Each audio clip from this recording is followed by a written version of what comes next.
Hey everyone, welcome back to the channel. If you are thinking about moving to Melbourne or just curious about what it costs to live here as a couple, then you're in the right place. Today, we are diving into the nitty-gritty of living expenses in Melbourne, Australia.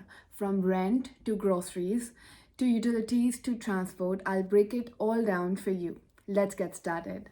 First up, let's talk about rent. The price of rent in Melbourne really depends on where you live and how big is the apartment, unit or house is.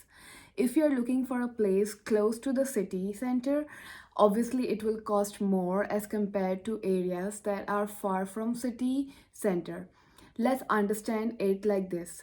Rent of studio apartment in the city center, also known as CBD, or nearby suburbs will be almost equivalent to a 2 BHK apartment in suburbs that are far from city center. For rough estimates, for a new couple, I would say you should have budget somewhere between $330 to $500 AUD per week depending on location and size of apartment.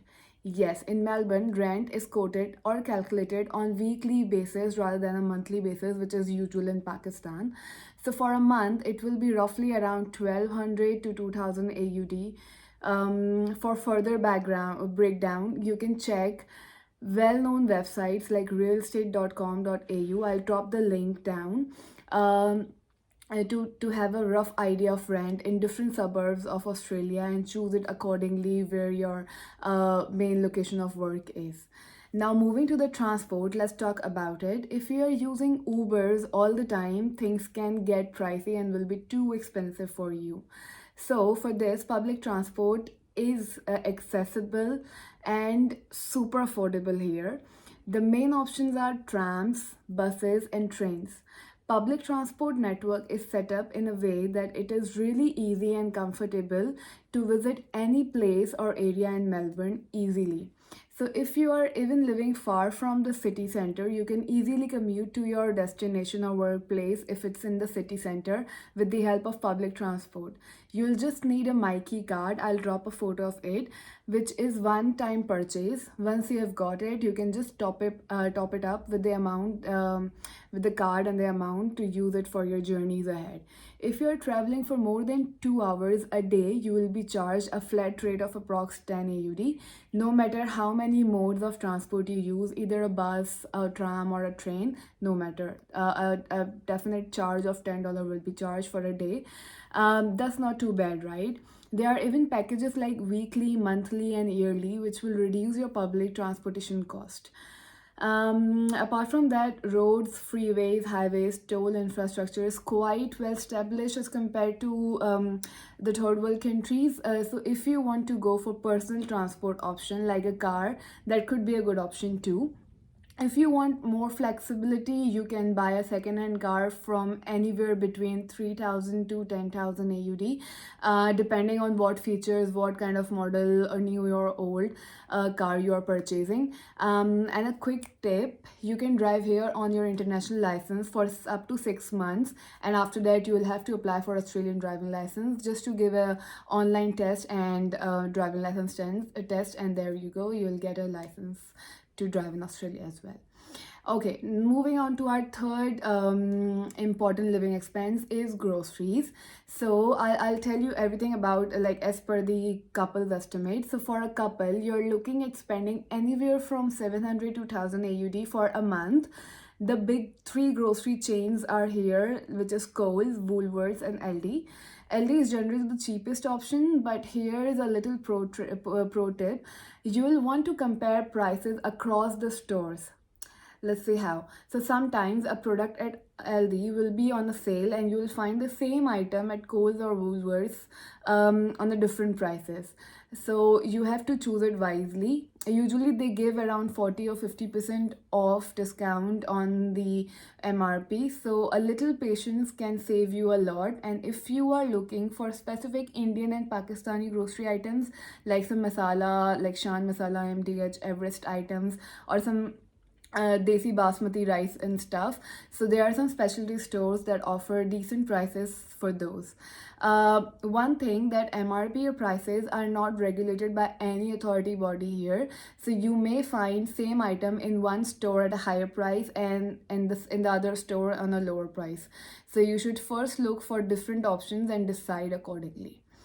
All right, so the fourth important thing is the utility. The utility bills can really add up depending on your usage. For your basic utilities like electricity, gas, and internet, here's a rough breakdown.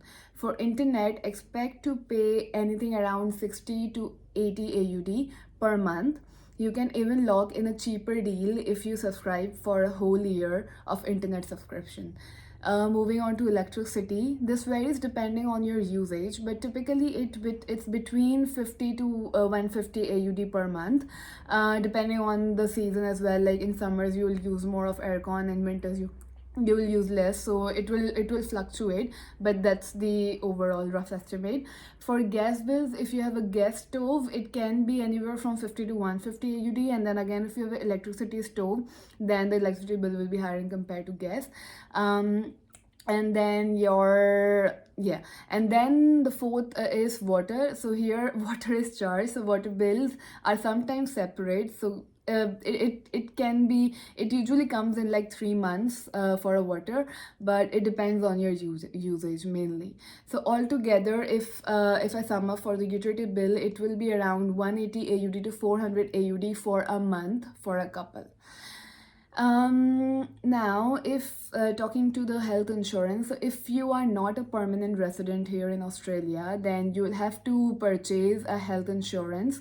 Medicare eligibility, Medicare is a health insurance for all the PR holders here. So since I'm not a PR holder, I'm on a work visa, so I'll have to get a health insurance. And here many of the health insurance companies are available. As a temporary work permit visa holder, I've had to take out health insurance, which can cost me around 100, minimum 100, which is a like basic health insurance coverage per person. So as a couple, it cost me around 200 AUD per month.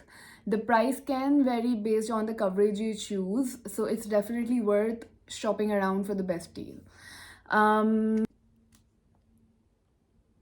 And then the last, entertainment here, can really depend on your lifestyle. Like eating at a fine dining restaurant can cost you around 20 to 40 AUD per person, but if you're craving for fast food, like, so we have like different chains like Subway, McDonald's, KFC, Hungry Jacks, that are way much cheaper than these fine dine options. So when it comes to entertainment like cinemas or shopping, it's all about your personal choices. So Melbourne has plenty of options from affordable cinemas to luxury shopping malls. So your entertainment budget can vary depending on how much you want to splurge. So yeah, there you have it. That's a quick breakdown of the living expenses for a couple here in Melbourne. Of course, prices can vary depending on your lifestyle and preferences, but hopefully this gives you a good idea of what to expect if you're planning to move here or just curious about life in Melbourne. Feel free to drop any questions and comments below, and don't forget to like, subscribe, and hit the bell icon for more content like this. See you in the next video. Just a quick sum up. So my minimum monthly expense could be around 2800 to 4000 AUD for a decent lifestyle for a couple to live in Melbourne. Good luck.